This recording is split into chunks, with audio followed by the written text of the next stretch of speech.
Are you one of those kind of people that when you mess up, you step up? Or do you look for other people to point fingers at, or look for excuses or reasons why you messed up? Try to make excuses. Years ago, when I was a young man, I was in the Army, and I went through my basic training at Fort Polk, Louisiana.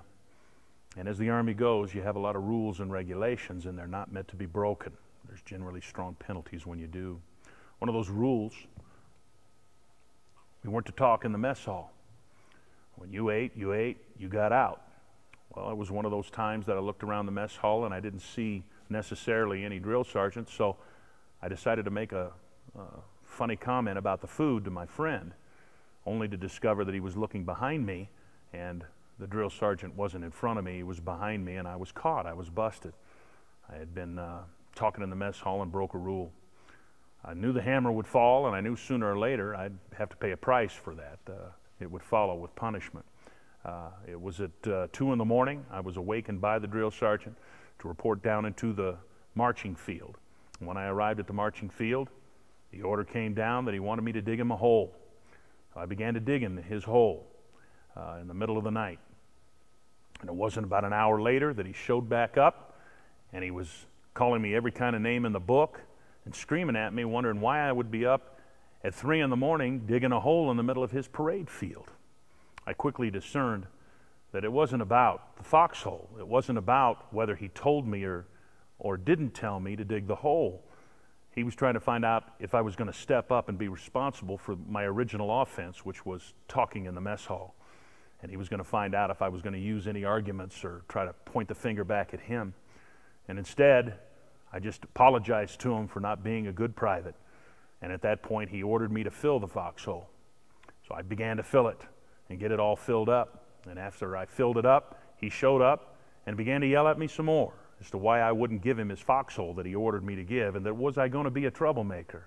And I told him no, drill sergeant, and I apologized that I hadn't been able to deliver him his foxhole. And he began to tell me to dig him another hole at another location.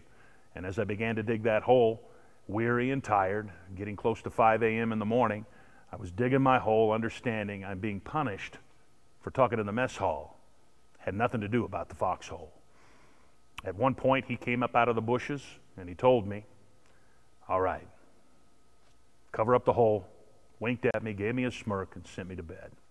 It was his way of saying, obviously, you're going to be one of those people that I can trust, that you're going to step up and be accountable. In that, I wanted you to hear this. It's important because we've been shown from the top down in our country that when we mess up, we just find everybody and anybody we can blame. And the truth of the matter is, we need to be responsible. When we mess up, we need to be accountable and do the time necessary to be accountable and responsible for the action that we had done. In Luke 15, verse 17, there's a story about a young man that literally squandered away his time, talent, and treasure and dishonored his family and his environment around him. And one time in the scripture, it speaks of him coming to his senses, and he literally says, I'm going to go to my father, I'm going to ask for forgiveness, I'm going to take responsibility for my action, and I'm going to throw myself on his mercy. That's accountable.